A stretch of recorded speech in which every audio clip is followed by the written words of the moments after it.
The command deck of the Endless Dominion hummed with quiet efficiency as Admiral Korvax watched the stars beyond the massive viewport. For 300 years, his ancestors had served the Vrathar Empire, conquering world after world in the name of eternal dominion. The galaxy belonged to them, or so every child was taught from birth. 847 systems bowed before their might, and not once in living memory had anyone successfully resisted. The Admiral's meditation was interrupted by a sharp beep from the sensor station. Lieutenant Minho straightened in his chair, his fingers dancing across holographic controls. "Sir, we have an unknown contact near the Helios Nebula. No identification signal. The vessel appears to be drifting." Korvax turned from the viewport, his expression neutral but his mind already calculating possibilities. Unknown vessels were rare. Most species in this sector had been catalogued, conquered, or destroyed. Distance? 40,000 kilometers and closing on our position, Minho reported. Energy readings are minimal. It looks damaged. Captain Yuna, Korvax said, addressing the woman standing at the tactical station. She was young for her rank, only 32, but she had proven herself in a dozen skirmishes along the frontier. "Take the searing light and investigate. Use caution," Yuna saluted crisply. "Yes, Admiral.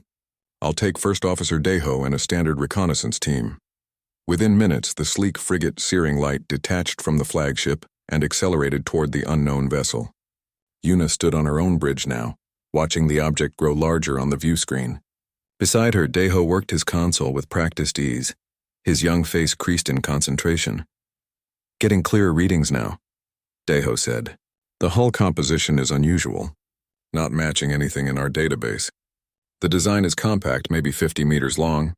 Definitely built for deep space travel." Yuna leaned forward. The ship was beautiful in a strange way. Its lines were smooth and purposeful, unlike the angular brutality of Imperial warships. Scorch marks covered much of its surface and several hull breaches were visible even from a distance. "Any life signs?" "Scanning now," Deho replied. His eyes widened slightly. "Possibly. There's a faint energy signature in what might be a medical bay. Could be stasis equipment. Survivors, then?" Yuna felt a strange mixture of curiosity and caution. "Prepare the boarding team. I want Engineer Minji and Security Chief Jiwan with us. Full environmental suits and weapons ready." The boarding pod attached to the unknown vessel's airlock with a metallic clang. Yuna was first through, her weapon raised, followed by Jiwan and 3 security officers. Minji came last, carrying scanning equipment that would analyze everything from air composition to structural integrity. The interior was dark except for emergency lighting that cast everything in a dim red glow. The corridors were narrow but clean, designed with efficiency in mind. Yuna noticed immediately that everything was smaller than Imperial standard. Whoever built this ship was roughly her size, perhaps even smaller. "Air is breathable," Minji announced, checking her scanner. "Gravity is at 80% Imperial standard. No biological hazards detected." They moved deeper into the vessel, passing rooms that seemed to be living quarters. Jiwan examined a personal compartment and found items that suggested the crew had left in a hurry. "Looks like they were attacked. These blast marks on the walls are from energy weapons. Not Imperial weapons," Minji added, running her gloved hand near a scorched section. "The signature is wrong. These are Krell Raider weapons. I'd bet my commission on it," Yuna frowned. The Krell were pirates, scavengers who operated in the lawless regions between Imperial space and the frontier. They weren't sophisticated enough to build ships like this, which meant they had simply attacked it. "Keep moving. Find the bridge or the medical bay." The bridge was small but impressively designed. Holographic displays still flickered weakly, showing star charts and data streams in a language Yuna didn't recognize. Deho immediately moved to the main console, connecting his portable computer to the alien system. "I'm pulling their logs," he said. "The computer is damaged but not destroyed. Give me a few minutes." Jiwan's voice crackled over the comm from deeper in the ship. "Captain, you need to see this." "We found something in the medical bay." Yuna hurried through the corridors to find Jiwan standing before a cylindrical chamber filled with swirling mist. Inside, barely visible, was a humanoid figure suspended in some kind of stasis field. Minji was already scanning the chamber with fascinated intensity. "It's a cryostasis pod," Minji explained. "Very advanced design. Whoever is inside is still alive, just barely. The pod is running on emergency power." Yuna studied the figure inside. It was definitely humanoid, similar in size and proportion to her own people, but the features were slightly different. Can we wake them? Not safely, not here, Minji said. We'd need proper medical facilities on the flagship. Then we take the whole pod. Yuna made the decision quickly. Jiwan, get a transport team in here. I want this vessel secured and towed back to the Endless Dominion. Minji, start cataloging everything you can. Back on the bridge, Deho had made progress. Captain, I've accessed their navigation logs. This ship traveled through 12 systems before being attacked here. Their point of origin is marked, but the coordinates don't match any known civilization. Show me. Deho transferred the data to Yuna's portable display. She studied the star charts, trying to make sense of the alien notation. Then she saw something that made her blood run cold. On the hull schematic, prominently displayed on the ship's exterior, was a symbol. A blue and green sphere with white swirls accompanied by geometric symbols arranged in a specific pattern. Deho, can you translate these markings? Working on it now. The linguistic AI is processing the symbols. He paused, his face growing pale as the translation appeared on his screen. Captain, this can't be right. What is it? Deho looked up at her, his voice barely a whisper. The ship's registry identifies it as the exploration vessel, Pioneer's Hope. The markings translate to a single word in Old Galactic Common. He swallowed hard. Earth. Yuna felt the deck seem to tilt beneath her feet. Earth. That name was buried in the deepest, most classified archives of the Empire. A name that was supposed to be forgotten, erased from history. A name that represented the only time in 3 millennia that the Vrathar Empire had been forced to retreat. She activated her comm with shaking fingers. Admiral Korvax, we have a situation. You need to see this immediately. And sir, you'll want to seal the channel. No one else can know about this. Not yet. On the Endless Dominion, Admiral Korvax stared at the image Yuna had transmitted. The blue and green sphere. The word Earth emblazoned on the hull in human script. He had seen those symbols once before, 30 years ago, when he was just a young officer being briefed on the Empire's greatest secret. The humans had returned, and they had found them. Admiral Korvax locked himself in his private quarters and activated the quantum seal on the door. No one could enter now, not even his most trusted officers. What he was about to access required absolute secrecy. His hands trembled slightly as he entered the 17-digit code that would open the forbidden archives. The holographic display materialized before him, showing files that officially did not exist. Records that had been purged from every public database in the Empire. He scrolled through centuries of classified material until he found what he was looking for. The files were marked with the highest security designation, accessible only to admirals and the Supreme Council itself. The folder was labeled simply, The Earth War. Korvax took a deep breath and opened it. Immediately, his quarters filled with holographic images of destruction. Imperial warships torn apart. Battle stations reduced to debris. Casualty reports that seemed impossible. He had read these files once before, when he achieved his current rank, but seeing them again made his stomach turn. 300 years ago, the Vrathar Empire had encountered a small civilization occupying a single star system. They called themselves humans, and they lived on a blue and green world they named Earth.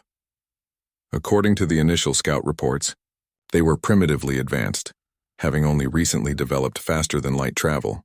Their weapons were crude, their ships small, their territory limited to one system and a handful of colonies. By every measure, they should have been easy to conquer. The Empire sent a standard compliance fleet, 12 battle groups, more than enough to force any reasonable species to submit. The Imperial commander at the time, a decorated officer named Yulian, didn't expect any real resistance. He was wrong. Korvax watched the battle recordings with growing horror. The human ships were smaller than Imperial vessels, that much was true. But they moved like nothing the Empire had ever seen. They darted and weaved through space with impossible agility, their pilots taking risks that bordered on suicidal, and their weapons, crude though they might appear, punched through Imperial shields with terrifying efficiency. The Battle of Terra, as it came to be known, lasted 3 months. In that time, the Empire lost 200,000 personnel, 9 battle groups, and 3 entire battle stations. The humans fought with a ferocity that shocked even the most hardened Imperial veterans. They used tactics the Empire had never encountered, combining conventional warfare with guerrilla strikes and psychological operations. But it wasn't just their military prowess that made them dangerous. The record showed something else, something that had truly frightened the Supreme Council. The humans refused to surrender. Even when facing overwhelming odds, even when their ships were crippled and their stations breached, they kept fighting. Imperial boarding parties reported facing human defenders who fought room by room, corridor by corridor, never giving up. One report, written by a traumatized Imperial soldier, described entering a human research station. The facility was already dying, life support failing, fires raging through the corridors. The soldier expected to find survivors begging for mercy. Instead, he found scientists still at their posts, still working, trying to complete their research even as death closed in around them. They had fought the boarding party with improvised weapons, forcing the Imperials to retreat. Korvax closed that file and opened another. This one contained the final report from Commander Julian himself. The message was brief and shocking in its honesty. "We cannot win this war," Julian had written. "For every human ship we destroy, 2 more appear. For every station we breach, they counterattack our supply lines. They are willing to die to the last person to defend their system. If we continue this campaign, we will bleed the Empire dry." The Supreme Council had made an unprecedented decision. They ordered a complete withdrawal. They signed a secret treaty with the human government, promising to leave their system alone in exchange for the humans remaining in their territory. And then they had done something even more shocking. They had erased all public records of the war. Official Imperial history claimed that the sector containing Earth was uninhabitable, filled with gravitational anomalies and dangerous radiation. No citizen of the Empire knew the truth. The defeat was buried so deep that it became a myth, a story whispered among the highest ranks but never confirmed. Korvax closed the archives and sat in silence for a long moment. Then he activated his comm and sent a coded message. Within minutes, there was a knock at his door. He unsealed it to find a woman in academic robes waiting. Her name was Subin, and she was one of the Empire's leading historians specializing in pre-Imperial galactic history. "You summoned me, Admiral?" Subin looked nervous. Being called to the flagship with armed guards was never a good sign. "Come in. Seal the door behind you." Korvax waited until they were alone. "I need your expertise and I need your absolute discretion. What I'm about to show you is classified at the highest level." He showed her the image of the Earthship, the blue and green sphere emblem, the word written in human script. Subin's eyes widened as she recognized the significance. "Is this real?" she whispered. "You found an actual human vessel? Damaged and drifting in the Helios Nebula, with at least one survivor in stasis." Korvax gestured to a chair. "I need you to tell me everything you know about Earth, everything." Subin sat down heavily. "I've studied the classified files, Admiral. Not the military records, but the cultural and historical data. The humans are unique in galactic history. They evolved on a world that tried to kill them at every turn. Predators, diseases, natural disasters, ice ages. Their entire evolution was a series of survival challenges. And that made them warriors. No, Admiral. That made them survivors. There's a difference." Subin pulled up her own data files showing graphs and charts. Humans developed a trait they call persistence. When faced with a problem, they don't give up. They adapt, they innovate, they try again. In their history, they've survived extinction events, environmental catastrophes, even their own wars. Korvax studied the data. According to these files, they nearly destroyed themselves several times. Yes, but they learned from it. By the time they reached space, they had developed a philosophy of cooperation, born from centuries of conflict. They knew what war cost, and they were determined to avoid it. Subin paused. But when war was forced upon them, they remembered how to fight. And they fought harder than anyone expected. A comm signal interrupted them. It was Captain Yuna. "Admiral, we've recovered partial data from the human ship's logs. You need to see this. Send it to my quarters." The new data appeared on the holographic display. Korvax and Subin read through it together, their expressions growing grimmer with each line. The ship, Pioneer's Hope, had been on a peaceful exploration mission. It had visited 7 systems, conducting scientific surveys and searching for signs of intelligent life. Then it had entered the Helios Nebula and been attacked by Krell raiders. "Krell raiders," Korvax muttered, "operating in Imperial space." Subin looked at him. "Admiral, everyone knows the Krell operate with tacit Imperial approval. We use them to maintain control in frontier regions. If Earth discovers that we're indirectly responsible for this attack, they might consider it an act of war. Korvax finished. He felt cold, and this time they won't be fighting to defend one system. According to these logs, humans have expanded to multiple colonies. How many? Korvax scrolled through the data. 14 colonies across 8 systems. And their technology has advanced significantly. This ship has capabilities that match or exceed our own. A new alert sounded. Engineer Minji's voice came through the comm, urgent and worried. Admiral, we've discovered something about the human ship. It has a distress beacon. A quantum entanglement transmitter. Korvax felt his blood turn to ice. Is it active? It activated automatically when the ship was damaged. Admiral, if the humans have quantum communication technology, then Earth already knows their ship is missing. They know exactly where it is. The Admiral stood frozen for a moment. Then he moved to the viewport and stared out at the stars. Somewhere out there, humanity was coming. And this time, they weren't just defending their home. They were coming for their people. The forgotten terror had returned, and the Empire was about to remember why they had been so afraid. Engineer Minji worked carefully with the cryostasis pod, her instruments monitoring every fluctuation in the system. The pod sat in the Endless Dominion's main medical bay, surrounded by Imperial medical equipment that looked crude compared to the elegant human technology. Medical Officer Hana stood beside her, reading biological data with growing fascination. The human's vital signs are stable, Hana reported. Heart rate slow but steady. Brain activity suggests deep hibernation. The stasis field is remarkable. I've never seen anything maintain cellular integrity this efficiently. Admiral Korvax stood at the observation window, watching through reinforced glass. Beside him, Captain Yuna and First Officer Deho waited in tense silence. Behind them, Security Chief G1 had positioned armed guards at every entrance. No one was taking chances. Can you wake him safely? Korvax asked through the intercom. Minji studied her readings. The pod is designed to revive occupants gradually.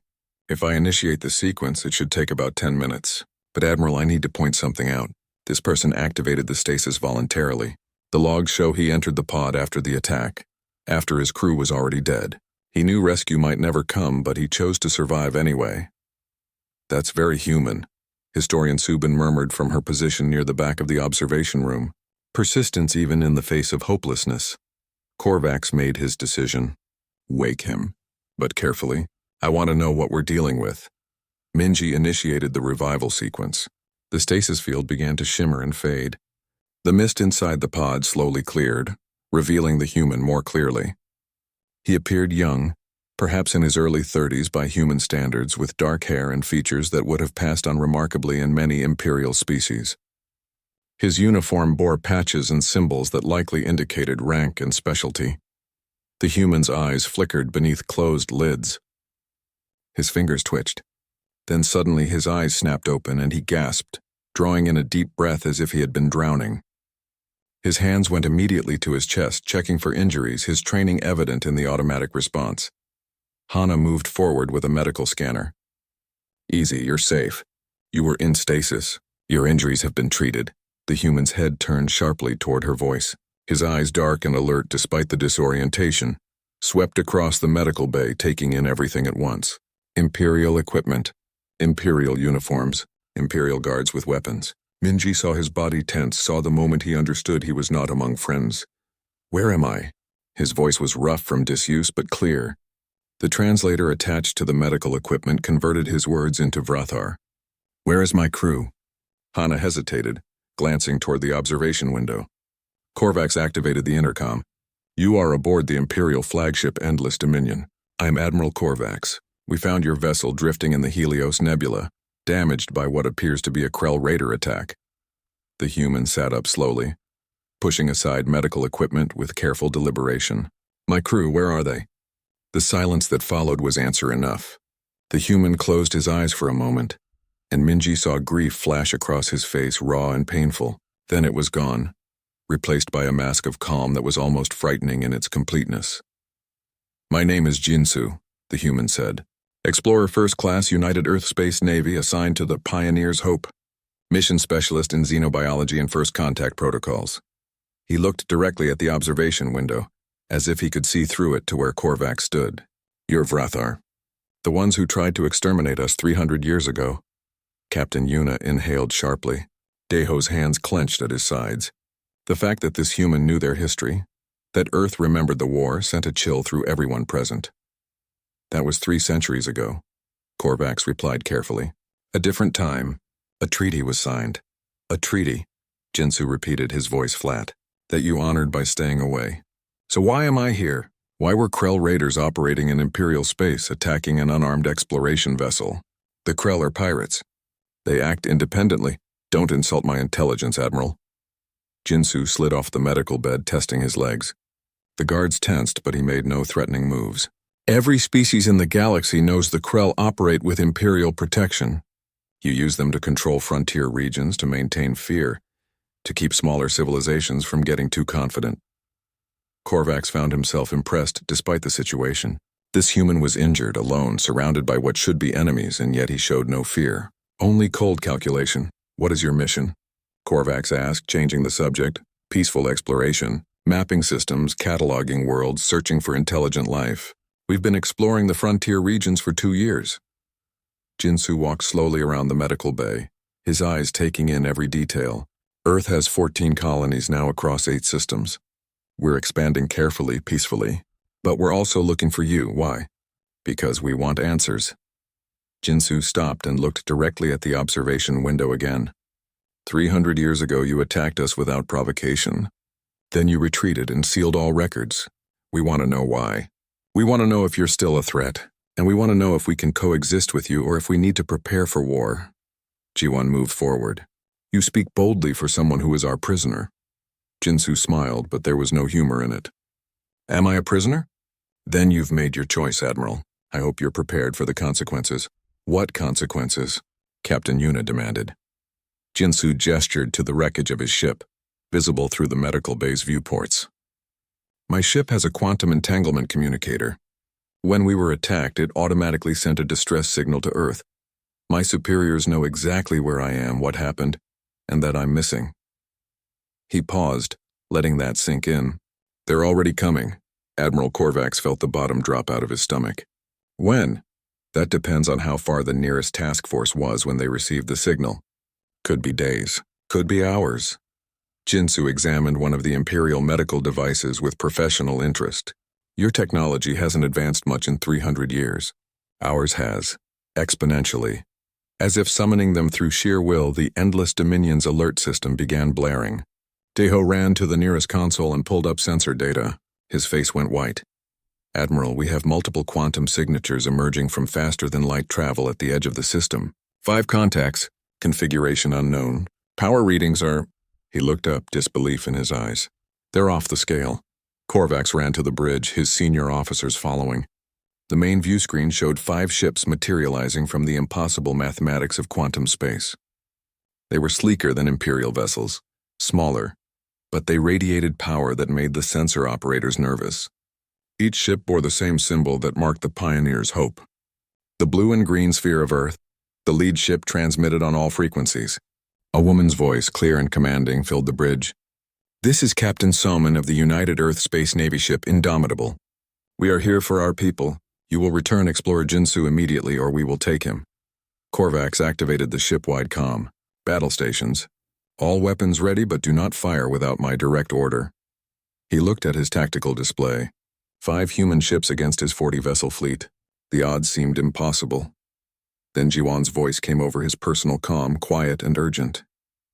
Admiral, the human ships are targeting individual vessels in our fleet with weapons locks. Precision targeting. They know exactly where to hit each ship for maximum damage. They've scanned our entire fleet and analyzed every weakness in less than 30 seconds.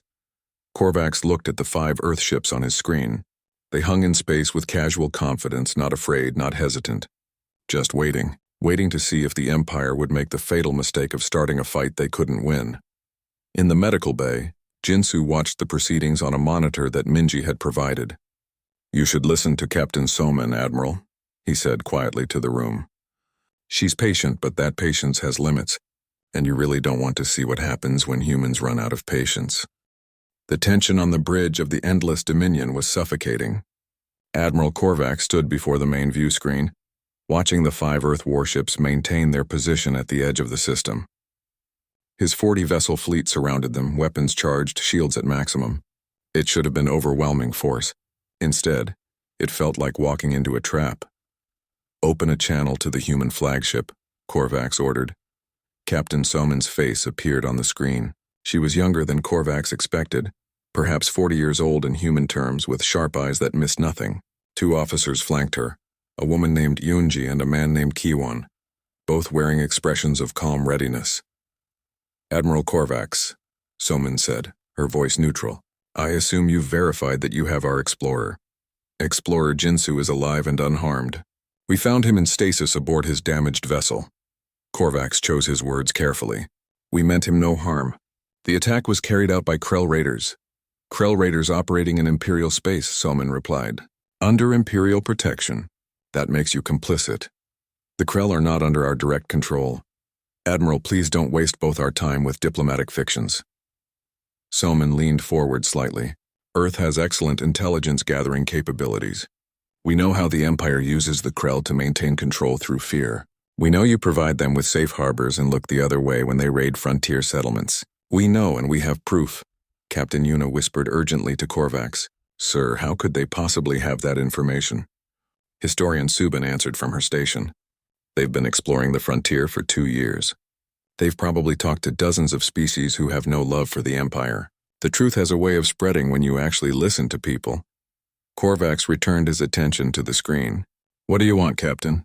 "Initially, we came just to retrieve our explorer. But now that we've found you, now that we know the Empire was indirectly responsible for the attack on our ship, our mission parameters have expanded." Soman gestured. "And data began streaming to the Endless Dominion's computers. We are transmitting our terms." Deho pulled up the data, his expression growing more troubled with each line. "Admiral, they're demanding full accountability. Public acknowledgement of the Empire's connection to the Krell, reparations for the deceased crew, complete elimination of the Krell Raider network, and establishment of a permanent Earth embassy within Imperial space." "Those terms are impossible," Commander Hyunwoo growled from the weapons station. "The Supreme Council would never accept such humiliation." "Then we have a problem," Soman said calmly. "Because those are our minimum requirements. Refuse them and Earth will consider it an act of war." Jiwon pulled up tactical analysis. "Admiral, we outnumber them 8-1. We should what?" Jinsu's voice came over the comm from the medical bay, where he was still being monitored. "Attack, please do. I'd like to see what your fleet looks like as debris." "Secure that channel," Hyunwoo snapped, but Korvax raised a hand. "No, let him speak." "I want to know what we're facing." Jinsu's image appeared on a secondary screen. He sat calmly in the medical bay, Minji and Hana watching him nervously. "You're facing 300 years of advancement, Admiral. While you were stagnant, comfortable in your dominance, we were innovating. Our ships use gravitational manipulation drives. We can move in ways your vessels can't match. Our weapons use directed energy that makes your shields look like paper. Our AI integration means our crews are 3 times as efficient as yours." "He's bluffing," Hyunwoo insisted. "Am I?" Jinsu smiled. "Your sensors can probably detect that our ships are smaller than your dreadnoughts. What they can't tell you is that each of those 5 ships carries kinetic accelerators capable of cracking planetary crusts. We call them planet crackers. We've never used them in combat, but we've tested them on asteroids. The results were impressive." The bridge fell silent. First Officer Deho checked his sensor readings again. "Admiral, the energy signatures from those ships are consistent with what he's describing. If they have weapons that powerful..." A priority transmission interrupted them. The seal of the Supreme Council appeared on a private channel. Korvax stepped into his ready room to take the call, leaving Yuna in command. The council chamber appeared in hologram before him. 12 figures sat in judgment, the most powerful leaders in the Empire. The High Counselor spoke, his voice cold and absolute. "Admiral Korvax, we have been monitoring the situation. You will reject the human demands. You will detain their explorer. You will seize their vessels and their technology by any means necessary. The Empire does not negotiate with lesser species. High Counselor, with respect, these are not lesser species. The humans are technologically advanced and extremely dangerous. 300 years ago, we made a mistake by showing weakness. We will not repeat that error." The High Counselor's eyes were hard. "You have your orders, Admiral. Attack and seize their ships. Use overwhelming force. If they resist, destroy them. The secrets of their technology are worth the cost. The channel closed before Korvax could respond. He stood alone in his ready room, feeling the weight of an impossible decision. He could obey and likely doom his entire fleet. Or he could refuse and become a traitor to everything he had served his entire life. He returned to the bridge to find the situation deteriorating. More Imperial ships had arrived, bringing the fleet strength to nearly 60 vessels. The 5 human ships remained perfectly positioned, not moving, not flinching. They were so confident it was almost insulting. Jiwan approached quietly. "Sir, I need to tell you something. I've been running tactical simulations based on what we know about human capabilities. If fighting starts, we lose. Badly. Even with 60 ships, our projected casualties are 80 to 90%. Their technology advantage is overwhelming. You're certain? I've run the simulation 40 times, adjusting for every possible advantage we might have. The outcome doesn't change." Jiwan hesitated. "Admiral, the crew is scared. They're not stupid. They can see the sensor readings. They know what those human ships can do. If you order an attack, I'm not certain all ships will comply." Yunwu overheard and turned outraged. "That's treason. The crew will follow orders or face execution." "Will they?" Captain Yuna asked quietly. "Commander, I've served in 6 campaigns. I've seen soldiers fight impossible odds when they believed in the cause. But I've also seen what happens when soldiers realize they're being ordered to die for pride. They rebel." An urgent alert from Minji interrupted the debate. "Admiral, the human ships are actively scanning our vessels. Not just passive sensors, active deep-level scans. They're learning everything about our technology in real time. By the time any battle starts, they'll know exactly how to take us apart." On the view screen, Captain Soman waited patiently. She knew what was happening on the Imperial Bridge. She knew about the Supreme Council's orders. Somehow, impossibly, she knew everything. "How long do we have to respond to your terms?" Korvax asked. "You have until I lose patience, Admiral, which, given that you're holding my Explorer and debating whether to attack my fleet, is running thin." In the medical bay, Jinsu stood and walked to the viewport. He could see the human ships in the distance, small points of light that represented home, safety, and overwhelming military power. Minji joined him, her curiosity overcoming her caution. "Why don't you just attack?" she asked quietly. "You could destroy this fleet easily. Why negotiate?" "Because we're not the Empire," Jinsu replied. "We don't want to rule the galaxy. We don't want to conquer. We just want to explore, learn, and live in peace. But make no mistake, Engineer. If the Admiral orders an attack, Captain Salmon will defend herself. And when she does, this fleet will cease to exist. We're giving you a choice because we hope you'll choose peace." On the bridge, Admiral Korvax looked at the faces of his officers. Yuna, who questioned but trusted him. Daeho, brilliant and thoughtful. Chuan, pragmatic and honest. Hyunwoo, loyal to a fault. Subin, who represented truth and history. They were all watching him, waiting for his decision. He thought about the Supreme Council's orders. He thought about the hundreds of thousands of lives under his command. He thought about the records he had read, the history of humanity's refusal to surrender, their persistence, their strength through suffering, and he made his choice. "Open a channel to Captain Soman," he said quietly. Hyunwoo stepped forward. "Admiral, the Supreme Council has ordered—" "I know what they ordered, Commander." Korvax looked at the human captain on the screen. The moment stretched out, each second an eternity. Then Admiral Korvax spoke 3 words that would change the galaxy forever. "I accept terms." The 3 words hung in the silence of the bridge like a declaration of revolution. Commander Hyunwoo stared at Admiral Korvax in disbelief. First Officer Daeho looked shocked but relieved. Captain Yuna slowly nodded as if confirming something she had already suspected would happen. "Admiral, you can't be serious," Hyunwoo said, his voice rising. "You're defying direct orders from the Supreme Council. That's treason. They'll execute you. They'll execute all of us." "Then we'll be dead men who chose honor over blind obedience," Korvax replied calmly. He turned to the communications officer. "Transmit to the fleet. All ships stand down. Weapons offline, shields to minimal power, and send a message to the Supreme Council informing them of my decision." The communications officer hesitated only a moment before complying. Within seconds, alarms began sounding throughout the bridge. Half the Imperial fleet was powering down weapons as ordered. The other half remained at battle stations, their commanders unwilling to follow what they saw as a treasonous command. Captain Somin watched this unfold from her ship with experienced eyes. She turned to Commander Yunji. The Imperial fleet is fracturing. Half are standing down, half remain hostile. What's your assessment? The ones standing down are following their admiral. The ones staying active are loyal to the central government, Yunji replied. She studied the tactical display. Admiral Korvax just started a civil war. Not if we can help it. Somin opened a fleet-wide broadcast, her transmission reaching every Imperial ship in the system. This is Captain Somin of the United Earth Space Navy. I am addressing all Imperial vessels. Your admiral has chosen peace. We urge you to follow his example. Stand down your weapons. No one needs to die today. On the bridge of one of the loyalist Imperial cruisers, the captain sneered at the transmission. Humans giving us orders. Admiral Korvax has betrayed everything the Empire stands for. He turned to his weapons officer. Target the human flagship. Fire on my command. But before the order could be executed, another Imperial ship moved between them and the human fleet. It was Captain Yuna's vessel, the Searing Light, deliberately placing itself in the line of fire. Yuna's voice came over the comm.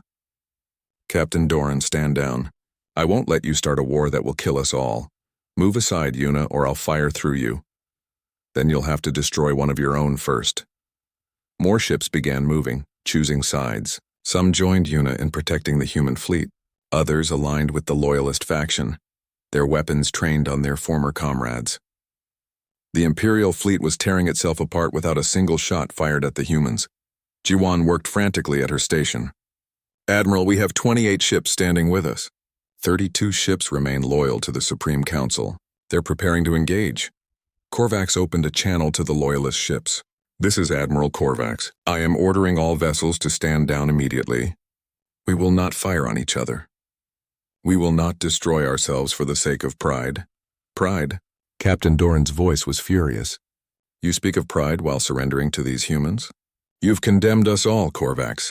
When the Council is done with you, there won't be enough left to bury. The Loyalist ships began moving into attack formation, but they weren't targeting the humans anymore. They were targeting Korvax's faction. Brother against brother, friend against friend. Captain Somin made a decision. All ships, move to defensive positions around the Admiral's fleet, but do not fire unless fired upon. Lieutenant Kiwan, open a channel to the Loyalist vessels. Her face appeared on every bridge in the system. Imperial vessels, hear me? We did not come here to start a war. We came to retrieve our explorer and seek justice for an attack on our ship. Admiral Korvax has shown wisdom and courage by choosing negotiation over violence. You have a choice now. You can continue this path toward destruction, or you can stand down and let reason prevail. There was a long pause, then something unexpected happened. One of the Loyalist ships, a heavy cruiser named Eternal Duty, powered down its weapons. The captain's transmission was brief. I didn't join the Imperial Navy to die killing my own people. I'm standing down. One by one, more ships followed. Within minutes, only 8 vessels remained hostile. Captain Doran's voice was desperate now. What are you doing? We outnumber them. We can still what? Another captain interrupted. Die gloriously for an empire that sees us as expendable? I've read the classified files, Doran. 300 years ago, the Empire sent 200,000 people to die rather than admit humans were stronger. I won't repeat that mistake. Finally, even Doran's ship powered down. The captain's voice was bitter. This isn't over, Korvax. The Supreme Council will not forgive this betrayal. I know, Korvax replied quietly, but I can live with their judgment. I couldn't live with leading my people into meaningless slaughter. Captain Somin nodded with satisfaction. Well handled, Admiral. Now shall we discuss the terms in person? I believe a face-to-face meeting would be beneficial. Within the hour, a shuttle from the Indomitable docked with the Endless Dominion. Captain Somin stepped aboard with Commander Yunji and Lieutenant Kiwan, plus 2 security officers. They carried no visible weapons, but their confidence suggested they didn't need any. The meeting took place in the flagship's main conference room. Admiral Korvax was there with Captain Yuna, First Officer Deho, Historian Subin, and Engineer Minji. Jiwan stood guard, though she wasn't certain anymore who the real enemies were. Jinsu was brought from the medical bay, and the moment he entered, Captain Somin's professional demeanor cracked slightly. Explorer Jinsu, it's good to see you alive. Good to be alive, Captain. Jinsu saluted, then took a seat. Though I lost my entire crew, That weighs on me. It should, and it will be remembered. Soman turned to Korvax. Let's discuss specifics. Earth requires full disclosure of the Empire's relationship with the Krell Raiders, public acknowledgement and compensation to the families of our lost explorers. Subin spoke up. The Supreme Council will never agree to public disclosure. It would undermine their authority across hundreds of systems. Then perhaps their authority deserves to be undermined, Somin replied. An empire built on fear and lies isn't worth preserving. You're asking us to destroy our own government, Deho said. No. We're asking you to transform it. To build something better. Commander Yunji leaned forward. Admiral, you've already made the hardest choice. You defied direct orders to prevent a massacre. Don't stop now. Help us create something new. A galaxy where species cooperate instead of conquer. Korvax was silent for a long moment. Then he spoke. I cannot do this alone. Half my fleet followed me today, but the other half only stood down out of pragmatism. The Supreme Council has hundreds of fleets across the galaxy. Even if we wanted to rebel, we lack the strength. You're not alone, Captain Soman said. She activated a holographic display showing dozens of star systems. Earth has been making contact with species across the frontier, the ones the Empire oppressed and ignored. Many are ready to rise up if they had support. Admiral, you could be the catalyst for real change. You're asking me to start a civil war. We're asking you to stand for what's right. The Empire is already fracturing. You've seen it today. The question isn't whether it will change, but what it will become. Soman met his eyes. Help us guide that change towards something better. Over the next weeks, everything transformed. Admiral Korvax formally declared independence from the Supreme Council, creating what he called the Free Vrathar Coalition. 28 ships joined him initially, but as word spread of his stand against tyranny, more defected. Captain Yuna became his second-in-command, bringing strategic brilliance to their cause. Historian Subin published the true history of Earth, and it spread through the Imperial networks like fire.